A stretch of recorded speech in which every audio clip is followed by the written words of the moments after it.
اگر وہ زمینیں زرعی ہیں یعنی ان سے کھیتی باڑی ہو رہی ہے، فصلیں نکل رہی ہیں، تو پھر ان زرعی زمینوں پر عشر آتا ہے. لیکن اگر وہ زرعی نہیں ہے یعنی ان سے فصلیں نہیں نکالی جا رہی تو ان پر زکوٰۃ نہیں آتی ہے. ہاں اگر انہیں آپ نے پلاٹ بنا کر انہیں آپ نے ان کے فارم ہاؤسز بنائے ہوئے ہیں یا وہ پھر اس زمرے میں مال تجارت میں ان کی زکوٰۃ آئے گی. زمینی زرعی پیداوار جو ہے وہ صرف زرعی زمینوں پر آتی ہے اور اس میں پیداوار پر آتی. جب تک فصل نہیں نکلتی، اس فصل جب نکلے گی تو اس پر جو ہے وہ زکوٰۃ آتی ہے. تو زرعی زمینوں پر جو زکوٰۃ آتی ہے اسے عشر کہتے ہیں. عشر کا نصاب یہ ہوتا ہے کہ کم از کم جو آپ کی فصل جو نکلی ہے نا وہ 5 وسق ہو، یعنی آپ کے پاس 653 کلو گرام جو ہے وہ آپ کی فصل نکلی ہو. کوئی باغ ہے اور وہ باغ سے آپ کا 653 کلو جو ہے آپ کا وہ باغ کا پھل اترا ہے تو پھر آپ اس پر عشر دیتی ہیں.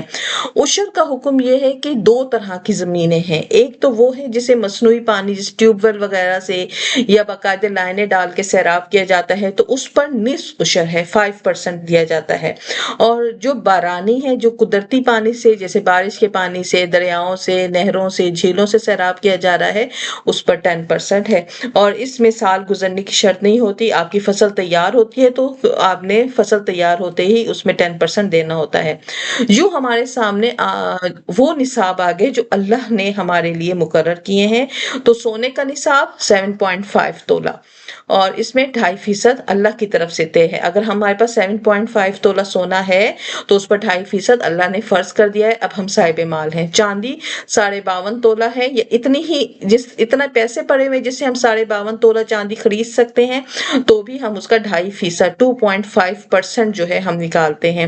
نقد تجارت ہے یعنی آپ کے پاس تجارتی مال وغیرہ ہے، مکان ہے، کوئی بھی ایسی چیز ہے تو اس پر چاندی کا نصاب ہم دیکھیں گے. اس طرح آپ کے پاس اگر مکس چیزیں ہیں، تھوڑا سا سونا ہے، تھوڑا سا مال ہے، تھوڑی سی دکان کا مال ہے، تھوڑی سی کرائے آ رہے ہیں، تو آپ پھر چاندی کے نصاب پہ جائیں گی اور سب کو ٹوٹل کر کے چاندی کا دیکھیں گی کیا میں اتنے پیسوں میں کتنی چاندی لے سکتی ہوں. تو ٹوٹل پیسوں کا آپ 2.5% نکالیں گی. 2.5% جو ہے وہ زکوٰۃ ہوتی ہے. 40واں حصہ اسے کہا جاتا ہے. بکریوں میں 40 بکریوں سے کم پر زکوٰۃ نہیں. 40 بکریاں ہیں تو اس پر 1 بکری زکوٰۃ ہے. گائے میں جو ہے آپ کے پاس 30 ہے تو 1 بچڑا دینا پڑے گا. اونٹ میں 5 ہیں تو آپ کو 1 بکری دینی پڑے گی.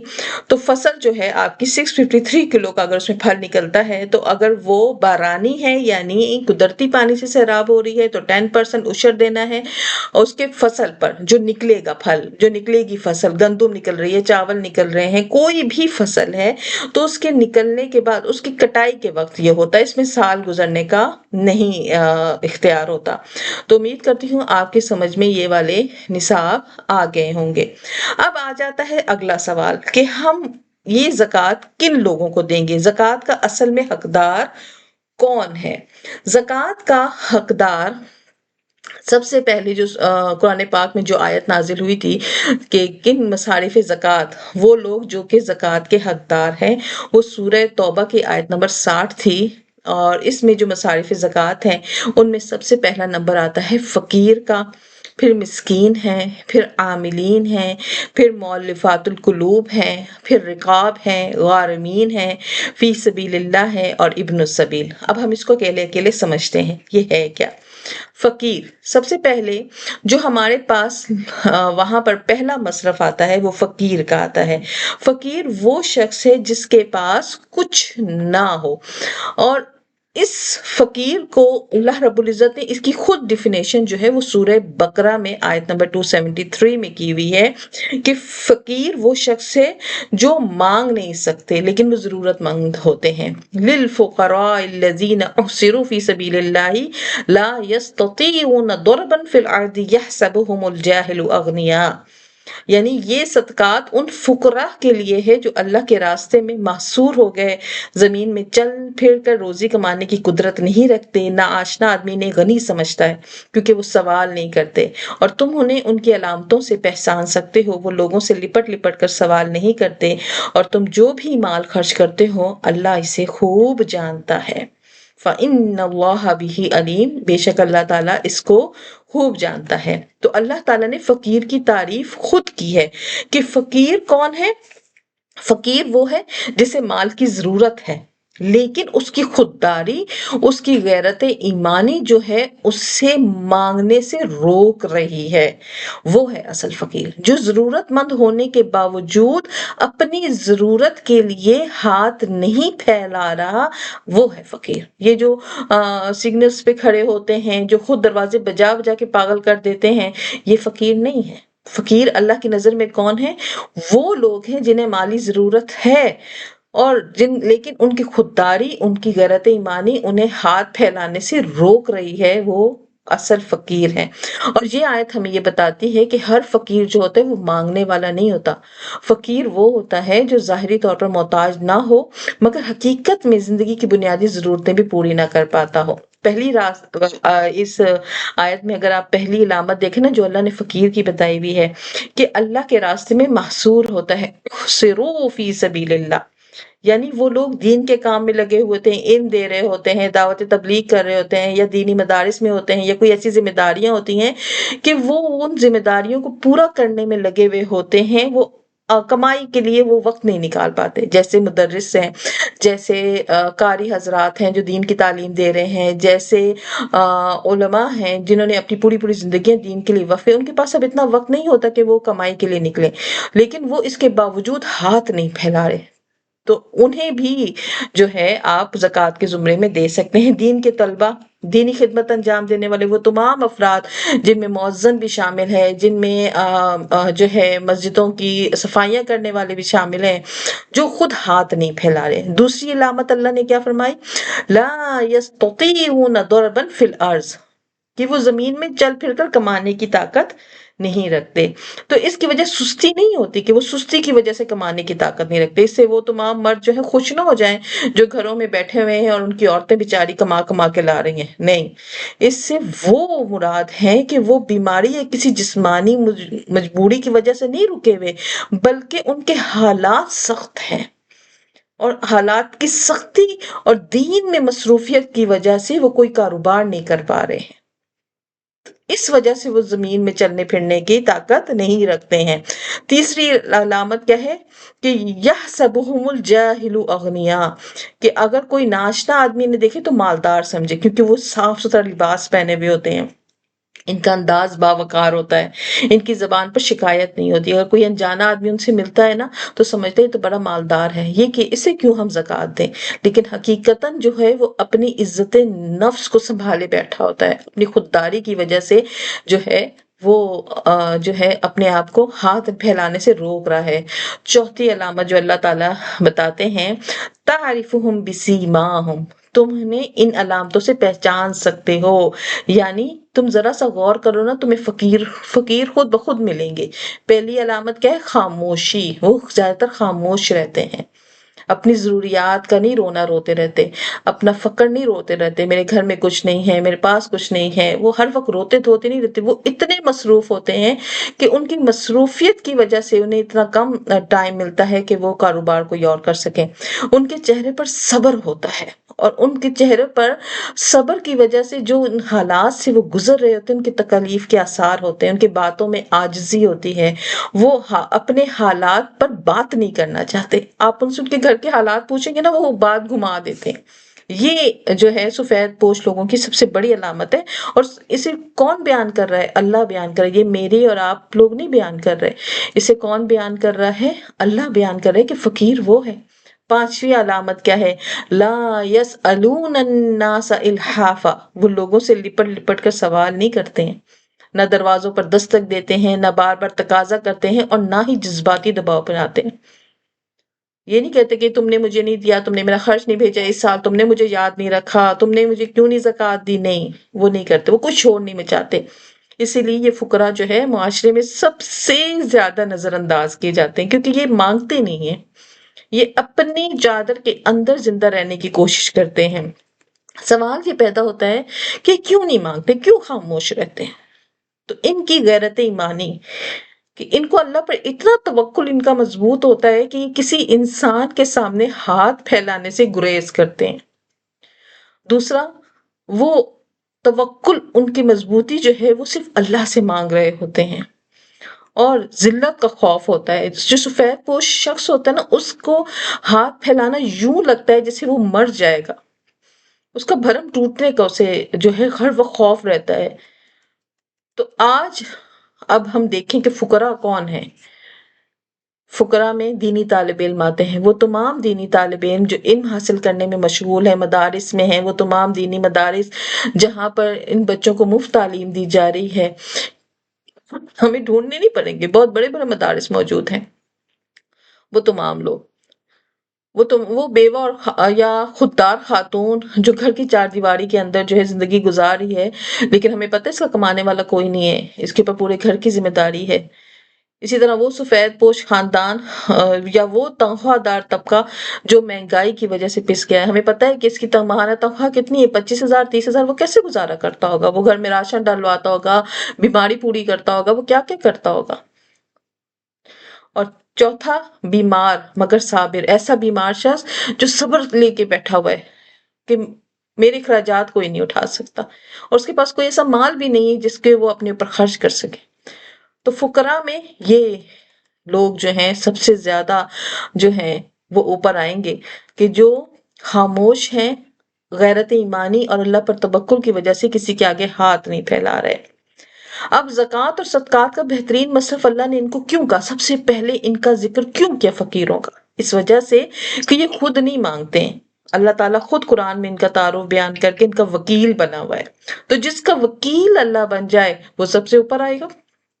اور شرعی حیثیت بھی یہ ہے کہ یہ فقراء جو ہیں یہ زکوٰۃ کا سب سے زیادہ مستحق ہوتے ہیں، انہیں دینا افضل ہے، زیادہ اجر والا ہے، سنت کے سب سے زیادہ قریب ہے. تو زکوٰۃ میں ہم نے سب سے پہلے کس کو ترجیح دینی ہے؟ ہم نے ان فقراء کو دینی ہے. عام رویہ کیا ہے؟ کوئی بھی مانگنے والا آتا ہے تو ہر مانگنے والے کو نہیں دینا ہے. اب ہم نے سوچنا ہے، کیا ہمیں ڈھونڈنا پڑے گا اپنے ارد گرد. تو اصل فقیر تو وہ ہے جو اللہ کے سامنے ہاتھ پھیلاتا ہے، لوگوں کے سامنے نہیں پھیلاتا. اپنی خاموشی اس کی بہترین آواز ہوتی ہے، اور ہمیں اس کے حالات، اس کے حلیے، اس کے طریقے زندگی سے پتہ چل جاتا ہے کہ وہ فقیر ہے. انہیں ہم کیسے تلاش کریں گے؟ سب سے پہلے اپنے قریبی رشتہ داروں میں، اپنے دوستوں کے بدلتے ہوئے ہم لائف سٹائل کو دیکھیں گے. کون پہلے بہت اچھا پہنتا تھا، وہی کپڑے بار بار دھو کے پہن رہا ہے. یہ صاف ستھرے رہتے ہیں. یہ بات یاد رکھے، فقیری یہ نہیں کہتی وہ پھٹے پرانے کپڑوں میں گئے. نہیں، اللہ نے کیا بتایا کہ کوئی انجان شخص ان سے ملتا ہے تو پہچان ہی نہیں سکتا. وہ تو ان کو مالدار سمجھتے ہیں، ان کا حلیہ بڑا صاف ستھرا ہوتا ہے، پاک صاف رہتے ہیں. تو ہم دیکھیں کہ کن کا لائف سٹائل ہمارے قریبی لوگوں میں چینج ہو گیا. کون پہلے جو ہے وہ تو گاڑیوں میں گھومتا تھا، اب تو ان کے پاس کچھ بھی نہیں ہے، اب بسوں میں آ رہے ہیں. کس طرح جو ہے. دوسرا، ہم خود دیکھیں کہ ہماری کمیونٹی جو بنی ہوئی ہے، ہم اس میں خود پوچھیں کہ کیا کوئی ایسا شخص ہے جس کی ابھی بھی جاب چھوٹ گئی ہے، جس کے گھر میں کوئی بیمار ہے، یا کسی گھر میں کوئی ایسی بات ہے کہ وہ اس کے حالات برے ہوتے جا رہے ہیں. تیسرا، ان لوگوں کو دیکھیں جو تقریبات میں اور محفلوں میں اچانک کنارہ کش ہو گئے. پہلے تو وہ محفل جان ہوتے تھے، اب بالکل ہی ہٹ گئے ہیں. تو ہمیں خود ڈھونڈنا پڑے گا. یہ فقیر ڈھونڈنے سے ملیں گے یا آپ کو ایک دم نہیں ملیں گے. تو فقیر کی تعریف کیا ہے؟ محتاج اور خوددار. ہر مانگنے والا فقیر نہیں ہے، بلکہ یہ خاموش شخص جو ہے یہ فقیر ہے. یہ سوال نہیں کرتے. ان کی پہچان ان کے چہروں سے اور ان کے حالات کو جاننے سے ہوتی ہے. اور زکوٰۃ اور صدقات کا سب سے افضل جو مصرف ہے یہی فقیر ہے، کیونکہ اللہ تعالیٰ دیکھ رہا ہے. سورہ بقرہ کی آیت کا آخر میں ہے کہ تم جو کچھ بھی مال خرچ کرتے ہو اللہ اسے خوب جانتا ہے. تو جب اللہ جان رہا ہے تو ہم نے جب کسی کی مدد کرنی ہے تو اس کی عزت نفس کو مجروح نہیں ہونے دینا، بلکہ ہم نے اس کو خاموشی سے دینا ہے. جتنی خاموشی سے وہ اللہ سے مانگ رہا تھا نا، اتنی خاموشی سے ہم نے دینا ہے. دوسرا نمبر مسکین کا آتا ہے مصارف زکوٰۃ میں. مسکین وہ شخص ہے جو کوشش کر رہا ہے، محنت کر رہا ہے، لیکن وہ ضروریات پوری نہیں کر پا رہا. اس کی ضروریات بہت زیادہ ہو رہی ہیں، وہ پورا ہی نہیں کر پا رہا. تو وہ کیا ہے؟ مسکین ہے. فقیر بھی مسکین، یہ دونوں ایک ہی زمرے میں تقریباً آتے ہیں. عاملین ان کا حکم اب ختم ہو چکا. یہ وہ لوگ تھے جو سرکاری طور پر جو ہے مقرر ہوتے تھے زکوٰۃ وصول کرنے کے لیے، لیکن اب جو ہے یہ ختم ہو چکا ہے. اسی طرح مؤلفات القلوب کا جو مصرف ہے یہ بھی ختم ہو چکا، کہ پہلے اسٹارٹ میں جو ہے دین کے لیے لوگوں کے دل نرم کرنے کے لیے نان مسلم کو بھی زکوٰۃ دی جاتی تھی، لیکن اب وہ بھی ختم کر دیا گیا کہ عاملین اور مؤلفات القلوب یہ دو مصرف ختم ہو چکے ہیں. پھر آتا ہے رقاب، یعنی غلاموں کو آزاد کرنا. غلام چونکہ اب رہے نہیں تو قیدیوں کی آزادی کی ہٹ جانا تھا یا خون بہا تھا، اسی وجہ سے وہ لوگ قید پڑے ہوئے جیلوں میں ہیں، تو ان کی طرف سے وہ جو ہے خون بہا دے دیا اور ان کی آزادی دلوا دی، تو مصارف زکوٰۃ میں یہ بھی حقدار ہیں. اسی طرح غارمین، غارمین وہ قرضے دار ہے جس پر بہت زیادہ قرضہ ہے، بے پناہ قرضہ ہے اور وہ قرضہ ادا ہی نہیں کر پا رہا. اس سے مراد وہ لوگ نہیں ہیں جو گھر میں بیٹھے ہوئے ہیں ہاتھ پہ ہاتھ ہو کے موٹے ہوئے ہوئے ہیں اور وہ قرضے پہ قرضہ لے کے کھائے جا رہے ہیں کھائے جا رہے ہیں کھائے جا رہے ہیں کہ ہم زکوٰۃ سے ادا کر. نہیں، اس سے مراد وہ پریشان حال لوگ ہیں جو حالات کی چکی میں اتنی بری طرح پسے ہیں کہ وہ محنت و مشقت کر رہے ہیں کہ اچانک کوئی ایسی افتاد آ گئی، اچانک کوئی ایسی پریشانی آ گئی جس کی وجہ سے وہ قرض پہ مبتلا ہو گئے. اسی طرح اللہ کے راستے میں جہاد کرنے والے یا دین کی خدمت کرنے والے کو فی سبیل اللہ کہا جاتا ہے. آپ ان کو بھی زکوٰۃ دے سکتے ہیں، لیکن اس کے لیے ان کا صاحب مال نہ ہونا شرط ہے. اسی طرح ابن سفیر مسافر جو دوران سفر جو ہے تنگ دست ہو جائے تو اس کو بھی زکوٰۃ دے سکتے ہیں. تو یہ اللہ رب العزت کی طرف سے جو ہے ہمارے پاس مصارف زکوٰۃ ہے. ان کی تعداد کل 8 آتی ہے، اس میں عاملین اور مؤلفات القلوب یہ نکل گئے ہیں. ہم ان لوگوں کو زکوٰۃ کا مال دیں گے کیونکہ یہ اللہ کی طرف سے مقرر کیے ہوئے ہیں. یہاں سوال یہ پیدا ہوتا ہے کہ زکوٰۃ کسے نہیں دی جا سکتی؟ تو زکوٰۃ والدین کو نہیں دی جا سکتی، ماں باپ کو نہیں آپ زکوٰۃ دے سکتے، دادا دادی کو زکوٰۃ نہیں دے سکتے، نانا نانی کو زکوٰۃ نہیں دے سکتے، کیونکہ ان کا حق ہے آپ پر. آپ کے مال میں آپ کے والدین کا حق ہے، تو والدین کو اور ان سے اوپر جتنے بھی ہیں ان کو زکوٰۃ آپ نہیں دے سکتے. اسی طرح شوہر بیوی کو زکوٰۃ نہیں دے سکتا، بیوی شوہر کو زکوٰۃ نہیں دے سکتی. اسی طرح اولاد کو زکوٰۃ نہیں دی جا سکتی. بیٹا ہے، بیٹی کے حالات بہت خراب ہے، آپ کہ میں زکوٰۃ ایسے دے دوں، نہیں. بیٹی کا حق ہے آپ کے مال کے اوپر، آپ اس کی ویسے مدد کریں. بیٹے کا حق ہے آپ کے مال کے اوپر، بیٹے کی ویسے مدد کریں، لیکن آپ اسے زکوٰۃ کے زمرے میں نہیں دے سکتے. اس طرح پوتوں کو نہیں دے سکتے، نواسوں کو نہیں دے سکتے. اور اس کے علاوہ ایسا شخص جو خود صاحب نصاب ہے، جس کے پاس کسی بھی قسم کا سونا موجود ہے، چاہے وہ 1 تولہ ہی کیوں نہ ہے، جس کے پاس نصاب کا مال ہے، یعنی سونا ہے، چاندی ہے، یا کوئی اس کے پاس پلاٹ ہے، یا اس کے پاس کوئی ایسا گھر ہے جس کا کرایہ آتا ہے، یا خالی پلاٹ اس نے بچوں کے نام پہ لے کے رکھا ہوا ہے، یا بینک میں کچھ ایسی رقم رکھی ہوئی ہے بچوں کے لیے، تو اس شخص کو بھی آپ زکوٰۃ نہیں دے سکتے، کیونکہ شریعت کی نظر میں وہ صاحب مال ہے اور زکوٰۃ نہ دینے کا چور ہے، اللہ کا چور ہے، تو اللہ کے چور کو زکوٰۃ نہیں دی جاتی. اسی طرح جو سادات سید خاندان آتے ہیں، ان میں بنی ہاشم ہیں، ہاشمی ہیں، ان میں عباسی ہیں، تو ان کو بھی آپ جو ہیں زکوٰۃ نہیں دے سکتے. سیدوں پر زکوٰۃ نہیں لگتی ہے، ان کو زکوٰۃ دینا نہیں چاہیے. اب زکوٰۃ کا ہمارے معاشرے پر کیا اثر پڑتا ہے؟ زکوٰۃ کا سب سے پہلا اثر ہمارے معاشرے میں غربت کا، کیونکہ پیسہ گھومتا ہے نا، نکلتا ہے گھومتا ہے، غربت کا خاتمہ ہوتا ہے، دولت گردش کرتی ہے اور آپس کے رشتے مضبوط ہوتے ہیں اور ہمارا مال جو ہے وہ پاک ہوتا ہے. تو آج ہم نے یہ تمام رولز پڑھے زکوٰۃ کے، اور امید کرتی ہوں آپ کی سمجھ میں بہت اچھے سے آج کا مسئلے آئے ہوں گے، اور ہم نے یہ تمام مسئلے جو ہیں قرآن اور حدیث کی روشنی پہ پڑھے. دوبارہ سے دہرا دیتے ہیں، زکوٰۃ کی 2 بنیادی شرطیں ہیں. نمبر 1 نصاب، آپ کے پاس نصاب پورا ہو اور حولانے ہو، 1 سال اس نصاب پر گزر چکا ہو. دوسرا، آپ سونے کا نصاب کتنا ہے؟ تو 7.5 تولہ جو 87.48 گرام بنتے ہیں، اور اس میں 2.5% جو ہے. زیورات کا حکم یہی ہے، چاہے وہ ذاتی استعمال کے ہوں یا استعمال میں نہ ہوں. حنفی فقہ کے مطابق دونوں صورتوں میں زکوٰۃ آتی ہے. چاندی کا نصاب بھی یہی ہے، 52.5 تولہ چاندی. اس میں بھی ہم جو ہیں آج کے دور میں اکثر چاندی کے نصاب کو معیار بنایا جاتا ہے، کیونکہ یہ غریب کے حق پہ زیادہ مفید ہے. لہٰذا آپ کے پاس مال اتنا ہے جس سے آپ 52.5 تولہ چاندی خرید سکتی ہیں، تو آپ زکوٰۃ دیں گی. 2.5% ہے زکوٰۃ، کل مال کا 2.5%.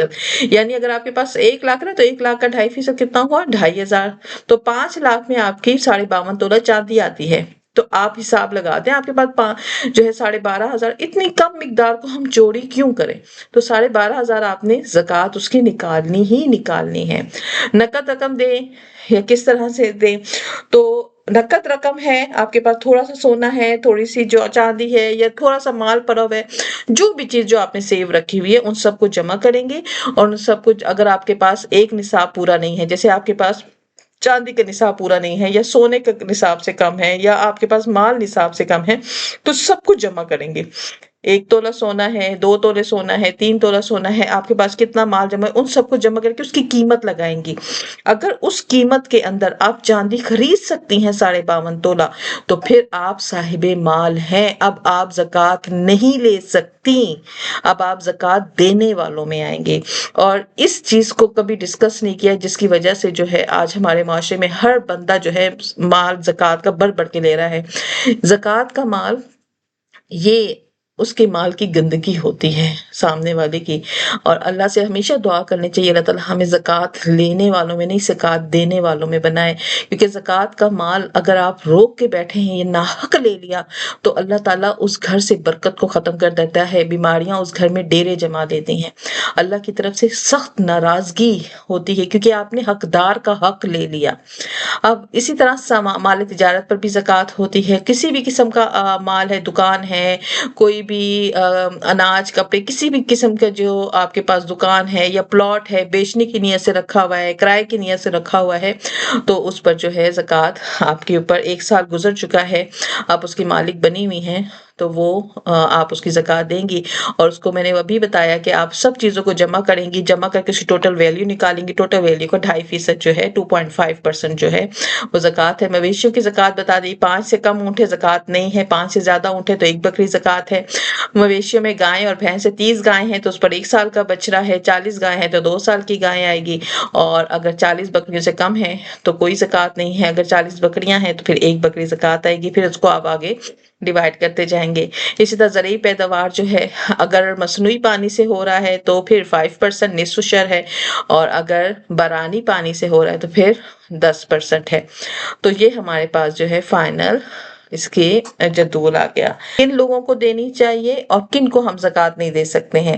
اس کے سامنے رکھتے ہوئے اب آپ لوگوں نے اپنا خود جو ہے وہ کرنا ہے کہ میں خود اب ان تمام رولز کو سامنے رکھتے ہوئے میں چوری کر رہی ہوں یا نہیں کر رہی ہوں، آپ نے اب خود دیکھنا ہے۔ ہاں اگر کوئی ایسا کمپلیکیٹڈ مسئلہ ہے تو ہم کسی نان مسلم معاشرے میں نہیں رہ رہے، ہم مسلم معاشرے میں رہتے ہیں، آپ کسی بھی مفتی حضرت سے رابطہ کر کے اس بارے میں فتویٰ لے کے، یہ دینی مسائل ہیں، اس بارے میں جاننا ضروری ہے۔ جب ہم ایک نارمل جو ہے سوٹ لینے کے لیے اتنی بھاگ دور کرتے ہیں تو ہم ایسے مسائل پوچھنے کے لیے بھی ہم مفتیوں کے پیچھے ہمیں جانا چاہیے، نہیں تو ایسی ویب سائٹس ہیں، جامع بنوریا ٹاؤن ہے اس کی ویب سائٹس ہیں، آپ وہاں پہ فتویٰ فون کر کے پوچھ سکتی ہیں، دیگر اور بہت ساری جگہ ہیں جو آپ باقاعدہ وہاں سے پوچھ سکتی ہیں۔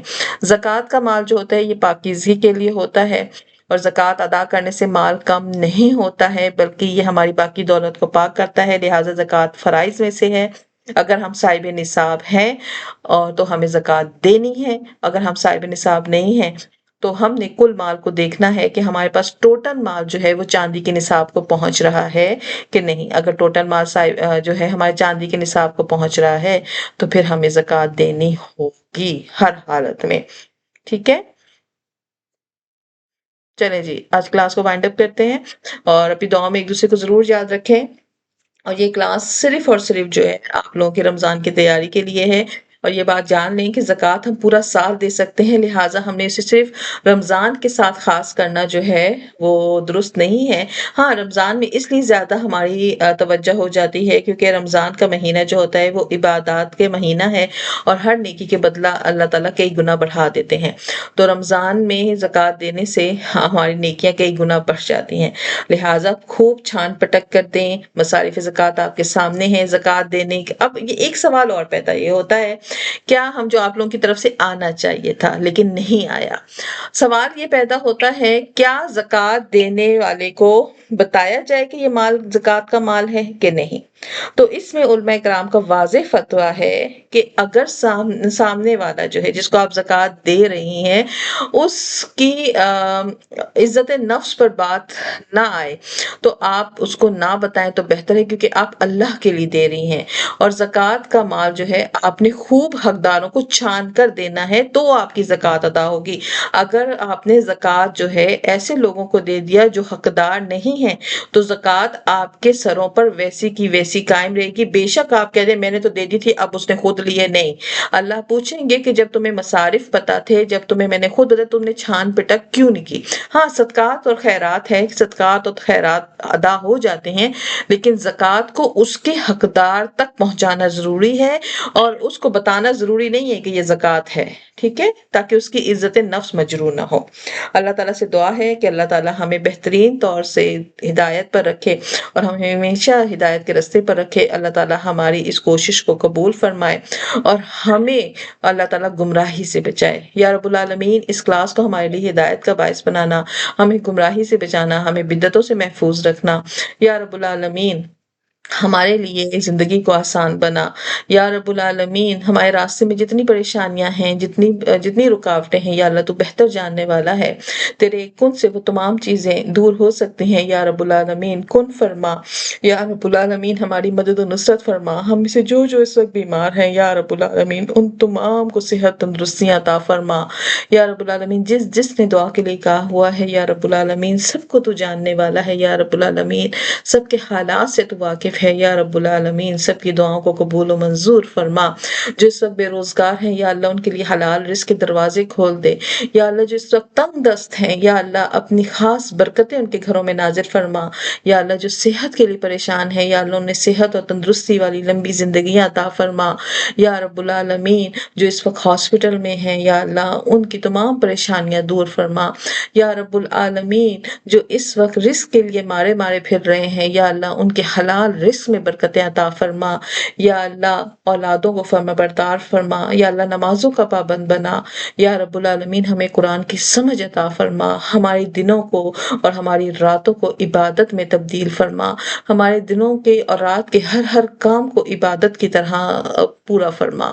یا رب العالمین ہمیں معلوم ہے کہ صرف تیرا در ہے ہمارے پاس، کیونکہ تو ہی ہمارا مشکل کشا ہے، تو ہی طاقتوروں کا طاقتور ہے، تو ہی بادشاہوں کا بادشاہ ہے، تیرے در سے کوئی خالی ہاتھ نہیں لوٹتا۔ یا رب العالمین ہم سب کی خالی جھولیوں کو اپنی رحمتوں سے اپنی برکتوں سے بھر دے۔ یا رب العالمین ہم پر رحم فرما، ہم پر کرم فرما اور ہماری اس کوشش کو اپنی بارگاہ میں قبولیت کا درجہ عطا فرما اور ہم سب کو بیت اللہ کی حاضری نصیب فرما۔ یا رب العالمین ہمیں رمضان المبارک کو بہترین عبادات کے ساتھ ادا کرنے والا بنا، ہمیں بہترین روزہ رکھنے کی، ہمیں 5 وقت نماز پڑھنے کی، ہمیں قرآن پاک کو پڑھنے کی، اسے سمجھنے کی توفیق عطا فرما، ہمیں زکوٰۃ نکالنے کی اور حقداروں کو پہنچانے کی توفیق عطا فرما۔ یا اللہ ہمیں اپنی عبادات کی فکر